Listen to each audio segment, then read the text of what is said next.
Hi folks, and welcome to what we just can't call an episode of From Amateur to Expert. Today's episode is solidly in Amateurville. I'm trying to do a workout in the rain during lockdown, and I was thinking about some of the tragic little cubby holes in which I found myself through the years.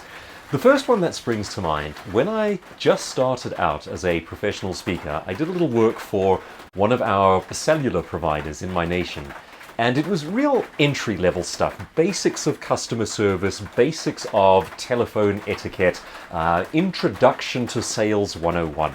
And I can remember being flown down to one of our coastal towns. And when I say coastal town, if you're picturing, say, something like Sydney, I want you to put that right out of your mind. This was as tiny and as pitiful a place as God ever imagined. It was really the geographical armpit of the world. And I was already feeling a little down because I was away from my family for a few days, and they had assigned the boardroom to our group. So on day one, I walk in, I'm supposed to be training in the boardroom, and it's entry-level staff, really the sort of 18 and 19-year-old kids who are doing their first job, and I'm supposed to teach them some rudimentary skills. And as I'm about to get started, the senior management team file into that room and they say, "We're sorry, we need the boardroom, but we're going to put you in the broom closet." I kid you not, they put me in the broom closet. It would have been nice if it had windows, and I'd love to tell you that there was some natural light coming in. That was not the case. It was about yay by twice that, and 3 of us in attendance. Now, there were in fact supposed to be 10 people in attendance, and I'd love to tell you that the fact that only 3 of them rocked up on the day made me feel better, but it actually didn't. I put in a call to my wife Vanessa, and I said, "I've got 3 people in a broom closet for 2 days." And I said, I don't know if I can go on. It's like a small part of my soul has just died.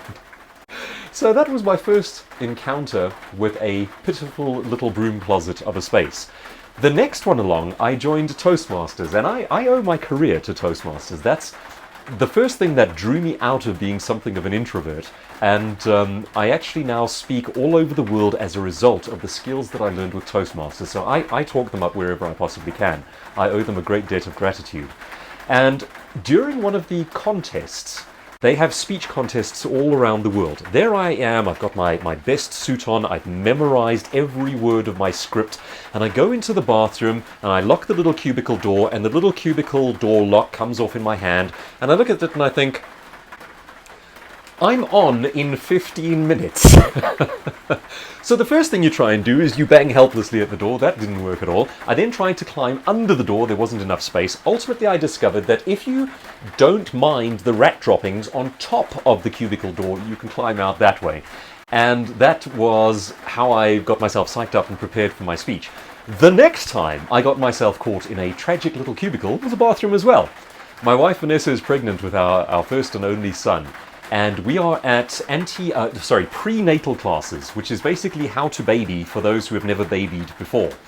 And they're doing this entire lecture, and it's supposed to be these in-depth breathing techniques and things you need to know about how to swing your baby out, all sorts of things.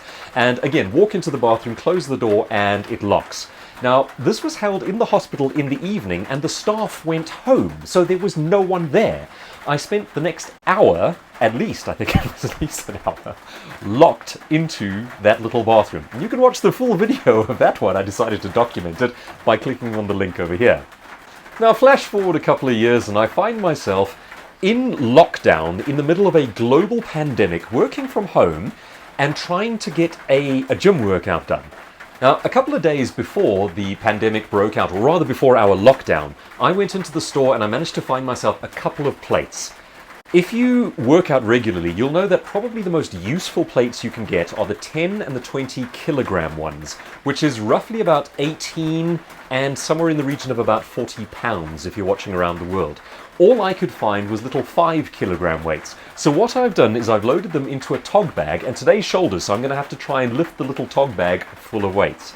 And it's raining outside, and my little 3-year-old is standing at the gate wondering why he can't come across the rain-soaked lawn to see what Daddy is doing in the garden shed.